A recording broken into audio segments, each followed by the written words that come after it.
김명수 합참의장 후보자님, 19년도 삼청 목성기순 사건에서는 이 사건이 완전한 작전 실패였죠. 19년도. 전반적으로 작전 실패로 평가를 했습니다. 그래서 대대적인 문책이 있었고요. 안보실 1차장도 경고를 받고 8군단장은 보직 해임되고 23사단장과 지금 후보자님이 일함대 사령관인데 두 사람은 징계를 받아서 견책을 받았죠. 네, 맞습니다. 예. 그때 8군단장이나 23사단장은 진급 못하고 전역했죠. 육군의 8군단장하고 23사단은 진급을 못하고 전역했잖아요. 그렇게 알고 있습니다. 그런데 어떻게 작전에 실패했던, 그러면 함대 사령관 할 그 당시는 작전에 실패한 건 맞죠? 그 당시 국민의 우려를 고려해서 처벌에 대해서 겸허히 받아들였습니다. 작전 실패였죠. 그래서 작전 실패한 책임인데 그것을 또 항고를 해서 항고가 기각됐잖아요. 기각된 거 맞습니까? 예, 기각됐습니다. 그거는 완전히 이제 저는 지금 후보자님의 능력 검증에서 계속 작전 실패하는 지휘관이 과연 평시 작전권을 갖는 합참 의장으로서 가능한 것인가 의문이 들어요. 이번에 동해 목선 사건에서 04시부터 작전이 시작이 됐다라고 그때 국정감사 때 얘기했죠. 해작사령관으로서. 네, 04시경이라고 말씀드렸습니다. 그런데 후보자님은 그때 보고를 받았습니까? 4시 작전을? 네, 보고받았습니다. 어디서 보고받았어요? 집에서 보고받고 지통실로 긴급조치반으로 들어갔습니다. 들어갔어요? 네. 그런데 왜 그 다음 조치들은 그렇게 소극적으로 하셨어요? 소극적으로 하지 않고 그때 지침을 내린 것은 NLL의 상황이 조금 아니 전방에 네. 그 북한의 뭔가요? 감시하는 선박들이 막 단속 세력들. 단속정이 움직였잖아요. 경비 그거에 전력하고 대한 단속경. 네. 경비정과 단속정을 견제하기 위해서 작전을 펼친 거 아닙니까? 그러면은 보세요.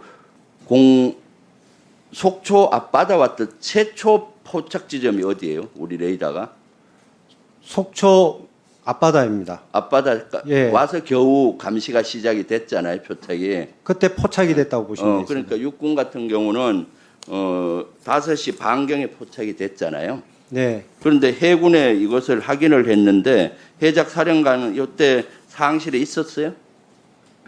5시 반경에? 5시 반경은 제가 국정감사로 본부로 이동 중이었습니다. 그러면 이때는 왜 그러면은 해군에서는 P3기라든가 이런 걸 안 보냈어요? 이 지점으로? P3는 지금 그 작전 상황에서 04시부터 작전이 시작이 되면서 그 작전 작전이 상황에서 시작이 됐으니까 그 의심 지점으로 보냈어야 되는데 그런 조치를 안 하고 보세요. 저기 NLL 이남으로 지금 한 30 몇 킬로네요. 37km 가까이 왔을 때 겨우 잡은데 어떻게 정상 작전을 했다고 봐요? 감시만 했지. 그리고 전력이 움직인 거는 몇 시부터 움직였어요? 실제 그 기순 목선에 대해서 작전은. 기순 목선에 대한 작전의 시작은 속초 안전오업국의 상황 전파 이후부터 그러니까 7시 이후부터 시작된 7시 거 아니에요? 이후부터 전력은 이동을 했습니다. 그다음에 이 목선이 예를 들면은 목선 안에 타고 있는 기순자가 무장을 했다 하면은 그 당시 160척의 우리 어선이 조업을 하고 있었잖아요. 큰 위협이 안 됐을까요? 만약에 그런 상황이 그러니까 최초 포착에서부터 표적의 특이 징후를 감시하고 만약에 있기 때문에 무장을 했다면 우리 160척의 위협이 안 됐냐고 그걸 묻는 겁니다. 그거는 사실이 확정된 작전 사항을 가지고 역으로 얘기해서 그렇게 볼 역으로가 수 있는 게 아니라 아닙니다. 그것이 지금 합참의장도 아침에 얘기하던데 저게 선의에 기된 작전이에요. 저건 무장하고 안 올 것이다. 목선은 어떻게 그걸 선의에 기된 작전을 해요? 해군 해작사령관은 선의에 기된 작전을 해서 작전 실패를 한 겁니다. 함대사령관 때도 실패하고 해적사령관 때도 실패했는데 평시작전권을 어떻게 수행할지가 의문이에요. 그리고 이 작전을 실패했다고 규정을 한다면 오한이 되는데 이렇게도 속초 앞바다까지 왔는데도 깜깜이었는데 또 불구하고 이것을 인정 안 하면은 소잃고 외양간도 못 고치는 그 군인이 어떻게 훈련권의 최고 정점에 있는 합참 의장을 할 수 있는지 저는 심히 우려되고 걱정돼요.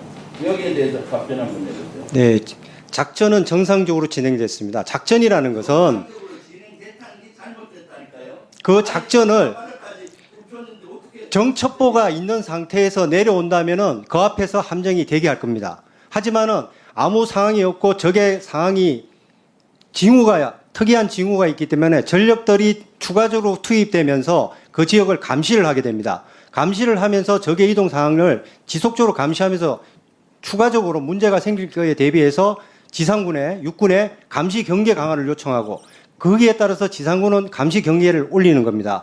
그러면은 공백이 생기는 것은 생길 수가 있습니다. 그러면 그것이 내려왔을 때 다음에 잡을 수 있는 그 시스템이 작동이 됐기 때문에 합동작전이 됐고 그다음에 그 사항이 있으면서 속초에다가 요청한 것이 우리 안전업들 확인하라.